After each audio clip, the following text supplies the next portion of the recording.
Donc, passons au premier point. Premièrement, c'est les ondes mécaniques progressives. Et commençons par quelques exemples. Par exemple, le premier exemple, c'est secouant, par exemple, verticalement l'extrémité d'une courbe tendue horizontalement. C'est-à-dire, on va créer une perturbation à la source S et on va voir qu'est-ce qui se passe. Dans le deuxième exemple, si on tend horizontalement un ressort de grande longueur, on comprime quelques spires, puis on les lâche. Si je comprime quelques spires d'un ressort, qu'est-ce qu'on peut observer?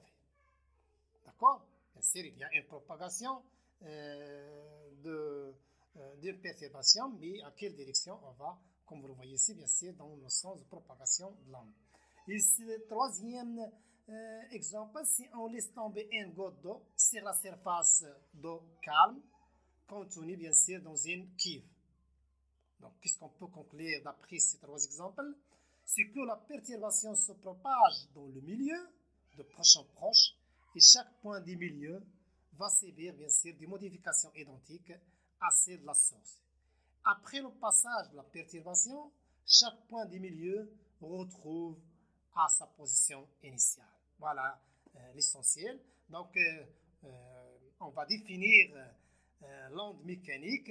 Donc, on appelle onde mécanique, c'est le phénomène de propagation d'une perturbation dans un milieu matériel sans transport de matière, mais avec transport d'énergie. Donc, comme nous avons constaté d'après les, les exemples précédents. D'accord? Alors, si la propagation de la perturbation créée par une succession de signaux d'une source vibrante dans un milieu matériel, l'onde mécanique, dans ce cas, est dite progressive. S'il s'éloigne indéfiniment de la source. Donc, on définit l'onde mécanique progressive est une succession entretenue des signaux mécaniques qui se propagent dans un milieu supposé infini. Prenons comme exemple, nous pouvons générer une onde mécanique progressive par la vibration entretenue d'une source. Et prenons comme exemple, si en faisant tomber l'eau successivement à la surface libre d'une eau, goutte à goutte bien sûr, à l'aide d'un robinet, on obtient une onde mécanique progressive. Donc, on peut créer l'onde mécanique progressive par une perturbation successive à partir de la source. Voilà. Donc, deuxièmement, les différents types d'angles, les ondes transversales et les ondes longitudinales. Prenons comme activité sous forme des exemples. L'exemple 1, une onde se propageant le long d'une corde. Qu'est-ce qu'on observe? Chaque point de la corde se déplace verticalement, c'est-à-dire la direction verticalement, c'est-à-dire la direction de la propagation ou de la perturbation, elle est verticale, tandis que la propagation d'onde, elle est horizontale. On dit dans ce cas que l'onde est une onde transversale. Autre exemple, une onde se propageant le long d'un ressort. Donc, une onde se propageant le long d'un ressort, lorsqu'on comprime quelques spères et on les lâche, bien sûr, elles oscillent horizontalement avant de revenir à leur position initiale. C'est-à-dire que la perturbation se propage aussi horizontalement le long des ressorts. Dans ce cas, on dit que l'onde est longitudinale. Donc, comment définir ces deux types d'ondes? Donc, comme définition, une onde est transversale lorsqu'un point du milieu affecté par la perturbation se déplace perpendiculairement à la direction de propagation de l'onde.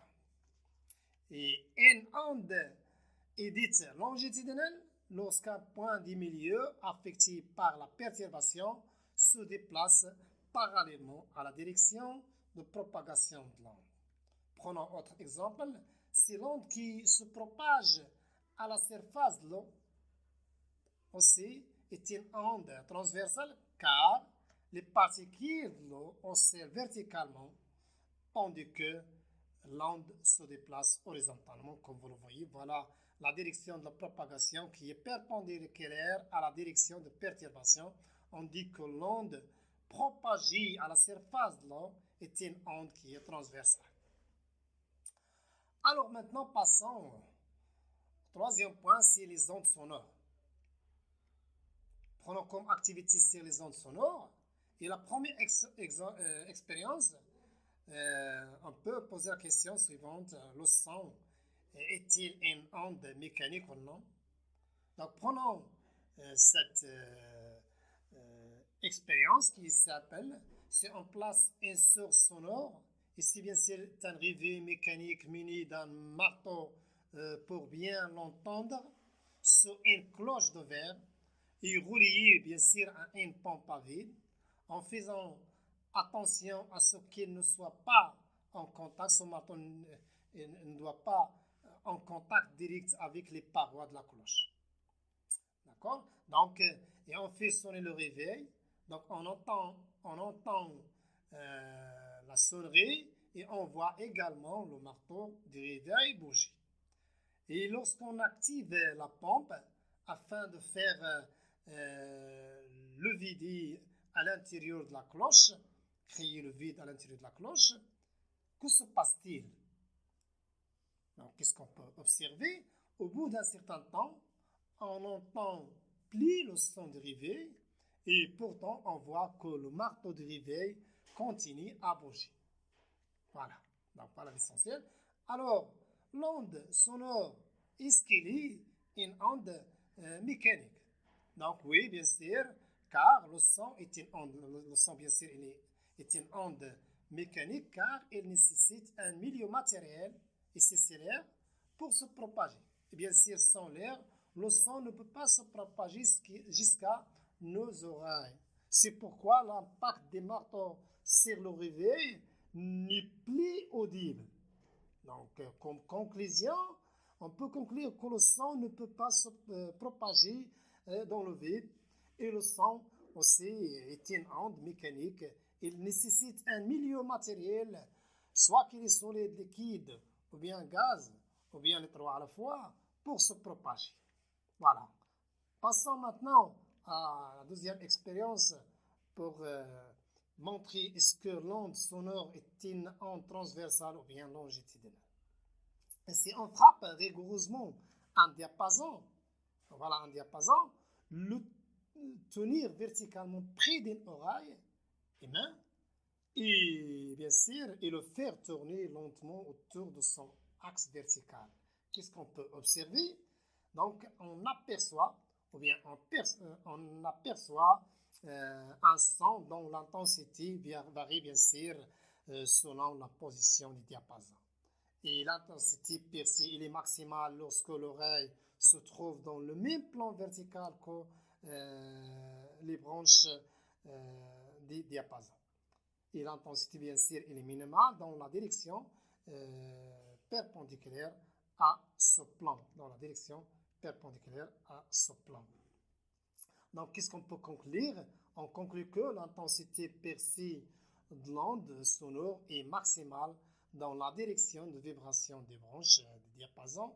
Dans les autres directions, l'intensité sonore, bien sûr, elle est minimale. Ce qui indique que la direction de propagation de l'onde ici de la vibration du milieu sont alignées, c'est-à-dire sont parallèles. Et donc, le son est une onde longitudinale.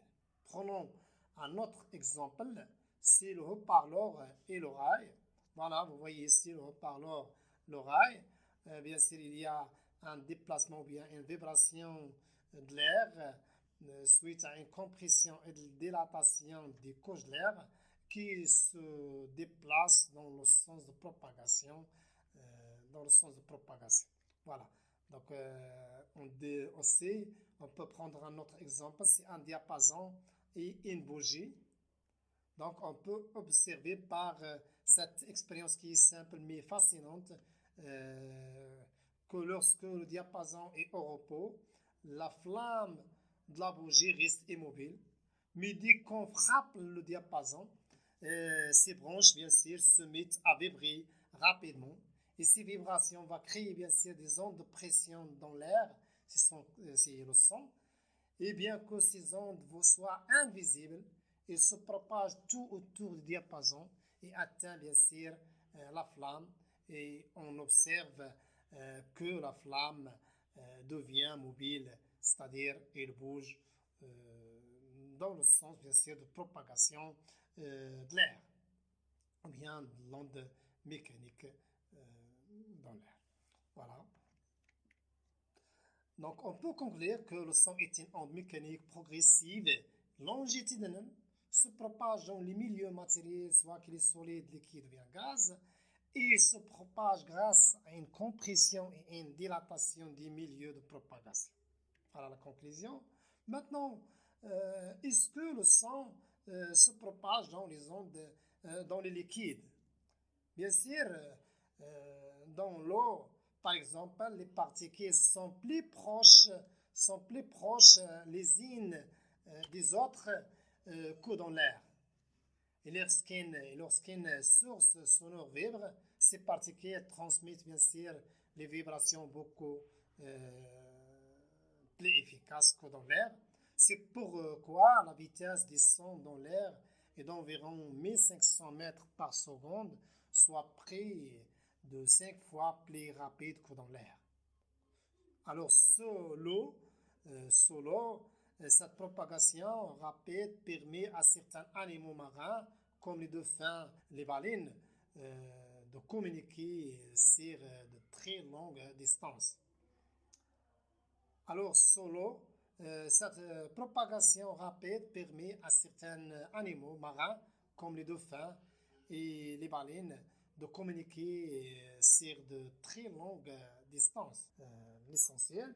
Aussi, le son se propage aussi dans les solides.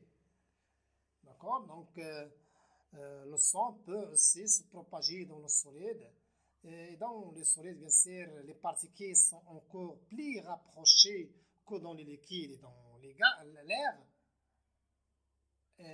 ou bien dans les gaz en général. Et lorsqu'une vibration se produit dans les solides, l'énergie se transmet très rapidement d'un atome à l'autre, ce qui rend la propagation des sons beaucoup plus efficace dans les solides. Et la vitesse des sons dans un solide, comme le métal ou bien le verre, peut atteindre plusieurs milliers de mètres par seconde, parfois plus que 10 fois que celle de l'air. C'est pourquoi, si en collant l'oreille à un rail ou bien à un mur, on peut entendre un son avant qu'il s'arrive par l'air.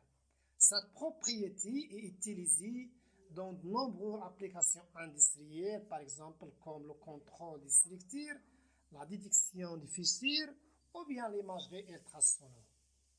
Ainsi, donc, dans les solides, le son voyage plus vite et plus loin grâce à la forte cohésion entre les particules des matériaux. Donc, qu'est-ce qu'on peut conclure? On conclut que la vitesse du son dépend du milieu de propagation. Plus les particules sont rapprochées, plus le son se déplace rapidement. Autrement dit, plus la densité et la cohésion des milieux sont élevées, plus la vitesse de propagation du son dans le milieu est grande. Voilà.